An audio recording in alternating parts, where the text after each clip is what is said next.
Oh yeah, we back with another one. So listen, you know the motto already. The more you learn, the more you earn. And today we're gonna check out some classified photos from Pluto. All right, so if you're new, you know what to do. Hit that subscribe button, join the family, and spam that like button. Let's get to the video. One of the most exotic surfaces on Pluto is Sputnik Planum. Big, white area, expanse of ice. New Horizons is speeding towards Pluto at a phenomenal rate, and we can't wait for it to get there. During its 2015 flyby of Pluto, NASA's New Horizons spacecraft captured an intriguing sight, icy mountain peaks that bore a striking resemblance to those found on Earth. These unique frost-covered summits had not been observed anywhere else in the solar system.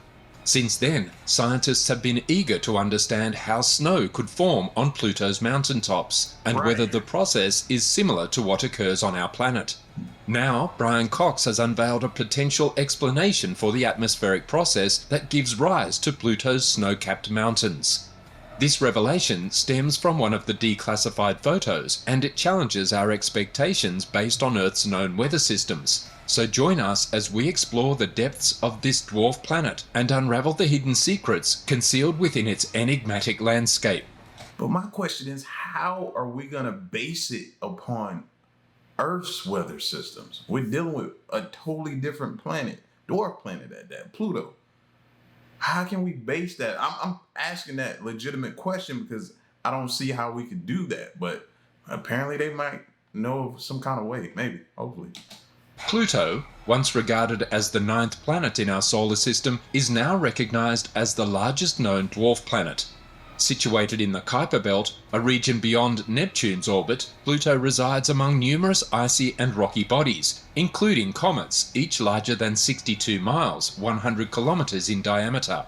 Its reclassification as a dwarf planet in 2006 generated controversy and sparked debates within the scientific community and among the general public. However, it was back in 1905 when American astronomer Percival Lowell proposed the existence of Pluto after observing peculiar irregularities in the orbits of Uranus and Neptune. He hypothesized that the gravitational pull of an unseen planet was responsible for the discrepancies.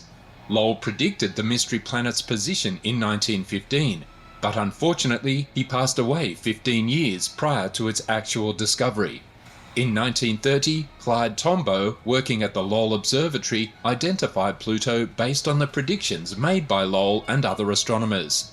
The name Pluto was suggested by 11-year-old Venetia Burney of Oxford, England. She proposed the name in reference to the Roman god of the underworld and shared the idea with her grandfather, who then passed it on to the Lowell Observatory. Additionally, the name pays tribute to Percival Lowell, whose initials coincidentally match the first two letters of the name Pluto. And did you know that Pluto's surface is among the coldest regions in our solar system, with temperatures plummeting as low as -375 to -400 degrees Fahrenheit, -226 to -240 degrees Celsius. Images captured by the Hubble Space Telescope revealed that the dwarf planet had become redder over time, potentially due to seasonal changes. However, one unexpected discovery about Pluto is the possibility of a subsurface ocean, concealed beneath its icy exterior.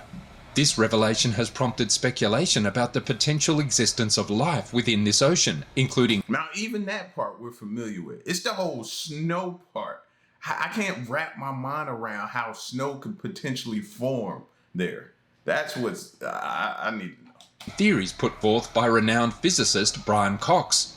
The key to understanding this possibility lies in Pluto's heart, an intriguing feature that holds crucial information. Pluto presents itself as an otherworldly realm, a frozen expanse adorned with icy plains and massive water ice mountains. This captivating scenery contributes to the mounting evidence suggesting the existence of an underground ocean on Pluto, akin to Jupiter's moon Europa.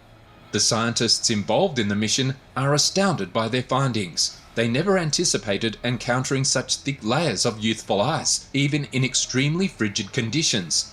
It's remarkable to contemplate how this ice has sculpted the landscape.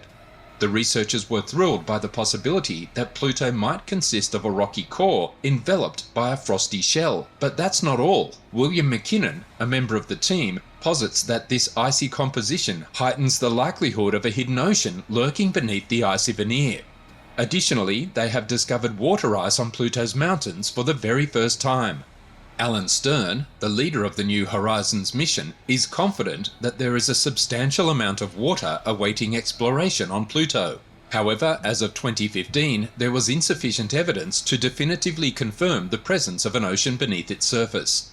These discoveries serve as mere clues in the puzzle. Nonetheless, scientists have been diligently working to unravel the secrets surrounding this intriguing question. But why is there such an obsession with Pluto harboring an ocean? That was my very next question. What is the fascination with Pluto? You know what I mean? I get that there could be a subsurface ocean up under there that could potentially, but what are the odds of that? You know, and this is a question. This is not me being sarcastic or anything like that with it. This is a legitimate question. What are the odds of there being life down there? Make me understand why we're spending so much time on Pluto, where we could find maybe a different habitable planet with better conditions than that of Pluto to possibly find life on. You know what I'm saying? So that's my question. Intriguing question. But why is there such an obsession with Pluto harboring an ocean? The reason is that the existence of such an ocean carries significant implications, including the potential for life. Nevertheless, how could an icy and frigid ocean possibly support life? Right. Brian Cox believes that this ocean on Pluto is warm enough to sustain life. The notion that this diminutive dwarf planet might be teeming with living organisms and organic chemistry is mind-boggling.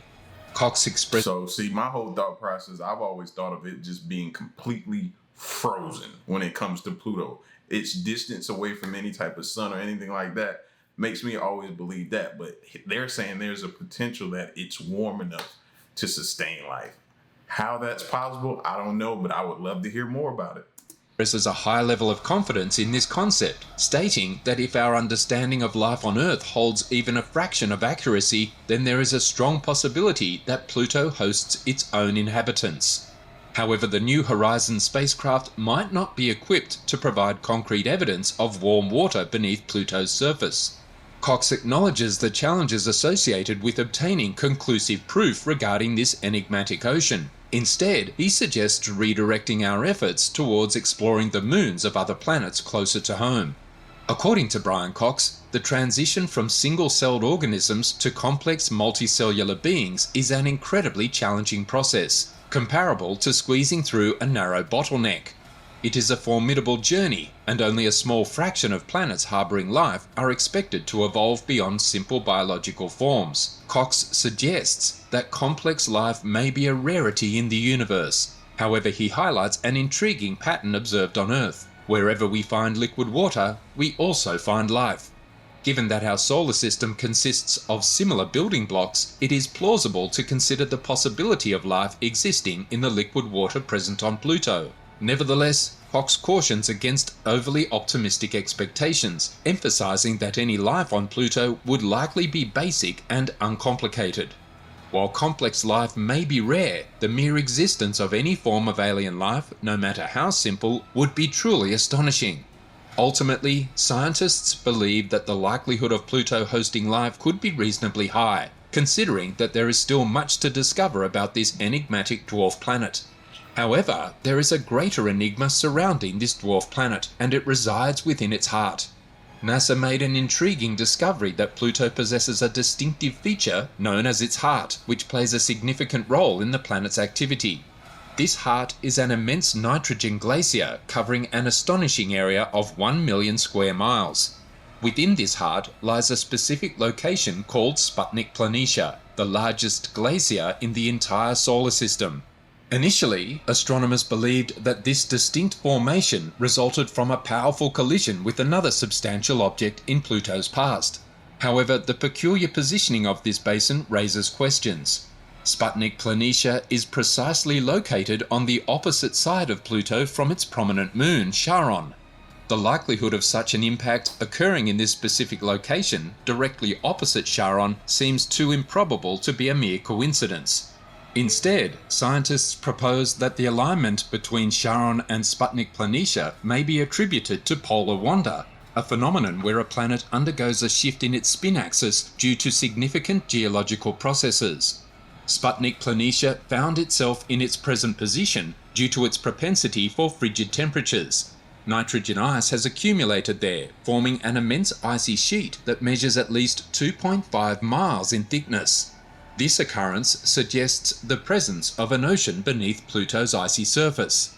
The presence of this basin compelled Pluto to undergo a dramatic reorientation, aligning itself directly opposite its moon, Charon.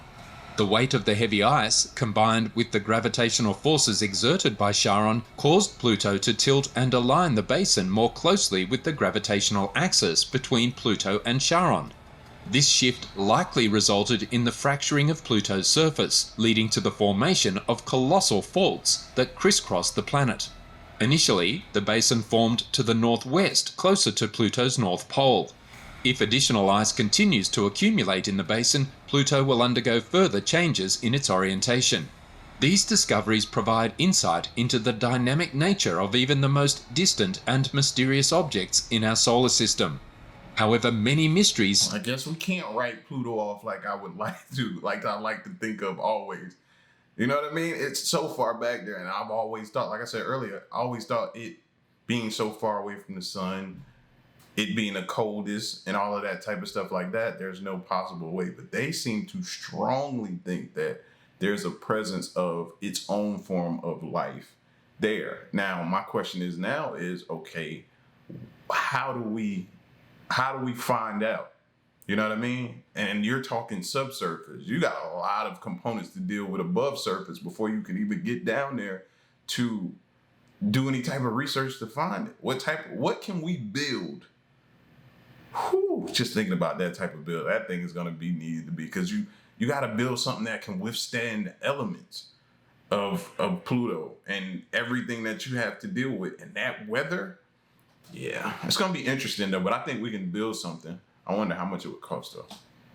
Still surrounds Sputnik Planitia.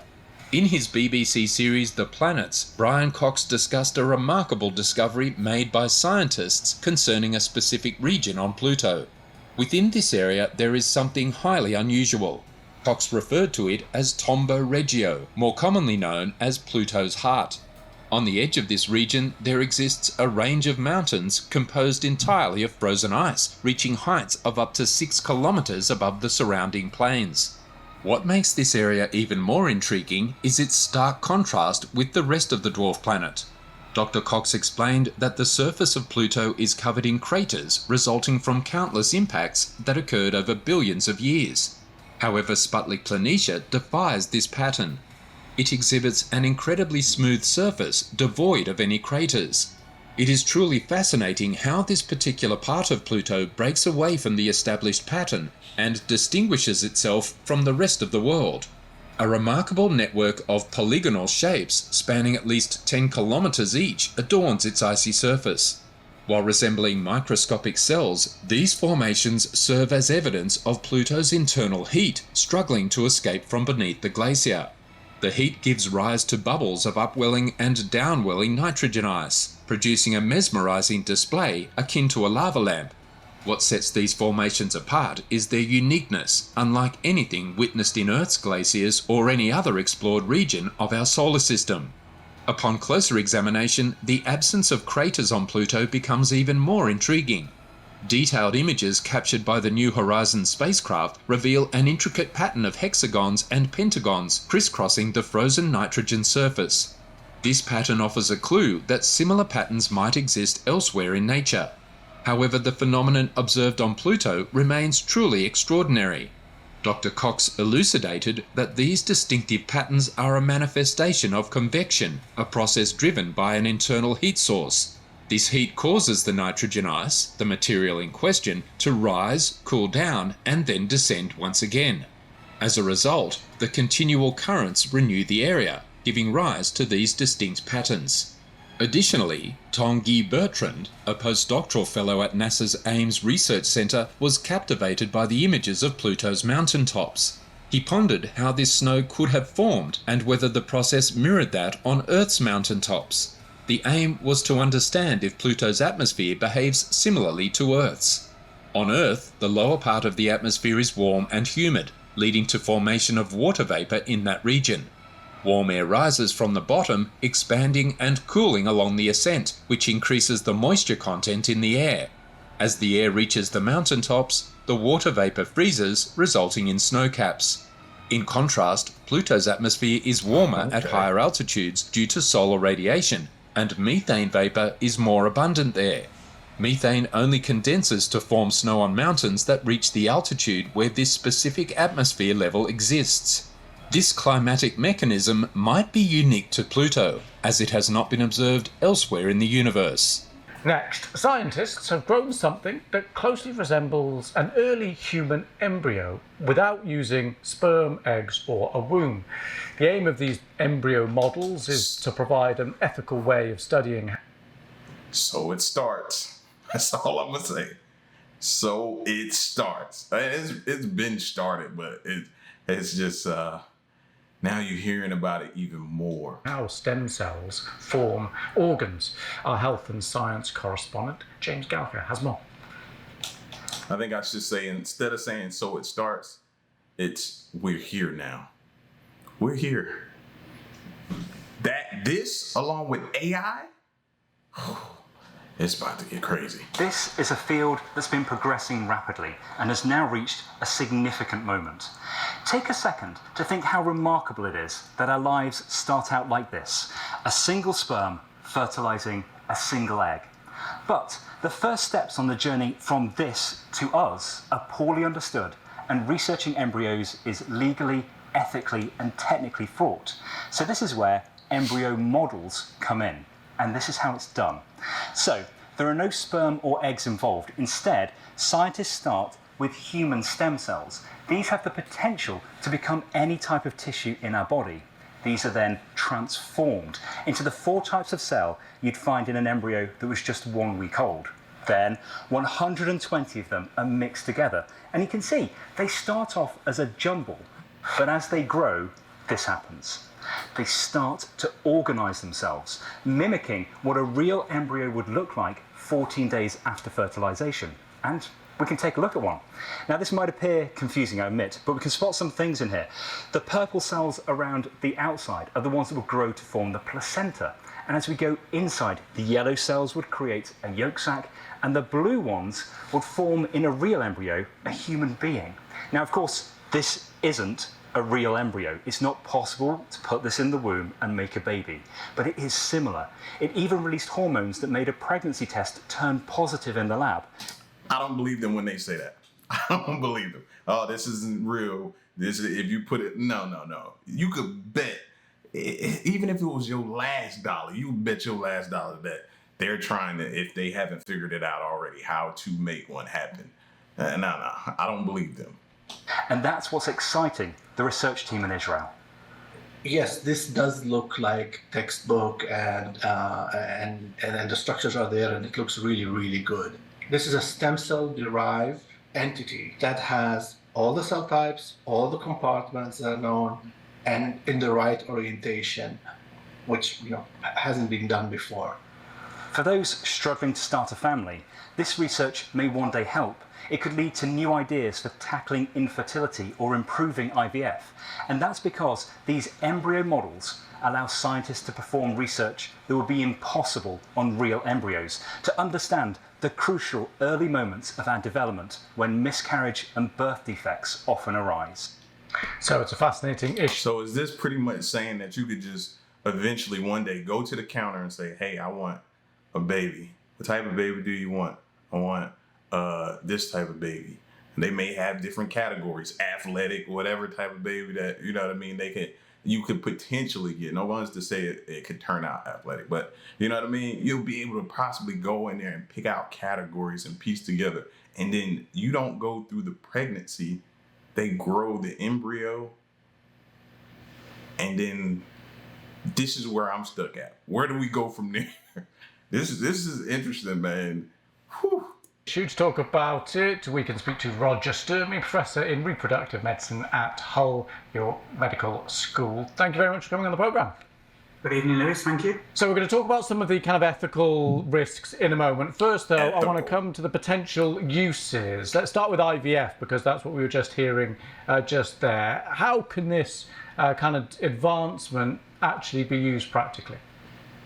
So I think it's important to understand where IVF struggles and where it fails, and one of the major bottlenecks in IVF is the ability for an embryo, after it is transferred into the womb, to initiate a pregnancy and undergo a process called implantation. That is a process that we do not have a lot of information about, and these models, these stem cell based embryo models, offer us an opportunity to understand how the cells of the embryo interact with the cells of the womb, to try and help understand what might cause implantation failure. Okay, so you would still have to go through the pregnancy, is what he's saying there. Okay, so I think I had that wrong. So a potential avenue for research. Let's look at the ethical concerns. Are there any in your mind? What are the kind of arguments? Well, I think the important thing to say is that there is active dialogue going on at the moment in the research community, but also more widely, there's a project which I can speak to shortly about that's involving legal scholars, bioethicists and funders within the UK to understand what some of the questions are about working with these models and how we can govern their use for a responsible manner. I would imagine the concerns that most people would have is the potential of these models. Do they have the potential to ever form an offspring? And I think we can say that at the moment there is no evidence at all to indicate that these models do have that potential. And more importantly, there are already there is already a prohibition in place to prevent these models from ever being transferred into the uterus of a human or an animal. So it is important to reassure people that at the moment there is no evidence that these have full developmental potential. Okay, how surprised were you with the overall results? Obviously many people are very impressed, many people are welcoming them, but the idea that you can nudge these cells and then they do go on to form like this kind of replica of a human embryo, it just sounds extraordinary. And it is, and I think it points to the remarkable capacity that the cells have to self-organise. It is worth pointing out that this work is incredibly impressive, but the efficiency was quite low, and so not all of the models were able to form in the way that we would expect or might hope they would. It also builds on a long body of research by this research group at the Weizmann Institute and others, and so it is the next logical step from where we've been going over the past 5 to 10 years. But what's the step after that? I think they're inching step closer to like baby farms, where you go and you just see a row of baby going from embryo to a fully born baby. Like, I think that's the step that scares me. And if you don't think we headed that way, you better open your eyes, man. Remarkable. And just finally, how long do you think we go from something like this, where we get the results, and however extraordinary they are, until we actually start seeing any potential benefit from it? Well, I think we're seeing benefit immediately. We're seeing benefit in understanding how these cells organise, and that helps us to start to unlock how the early embryo forms. Remember, this is a model, so it is only looking at it from a model point of view, but we're gaining new knowledge all the time, and then we're able to apply that knowledge to advance our understanding right now. It is a remarkable achievement. Thank you very much for talking us through the various issues. Roger Sturmey, thank you. Listen, man, some of the stuff you see in movies may be happening sooner than you think. Now, do I think we'll see that within the next, I don't know, half a decade, maybe a decade, maybe more than maybe half a century. Let's say that. Do I think we see that? Maybe not, but who knows, bro? With advancements in technology, who knows what they could, you know what I mean? How much they could learn, how much things could progress. You just don't know, man. But it just terrifies me. It terrifies me, bro. This stuff terrifies me. Y'all get at me in the comment section, man, and let me know what you think. And stick around and stay tuned. Till next one, I'm gone. Peace.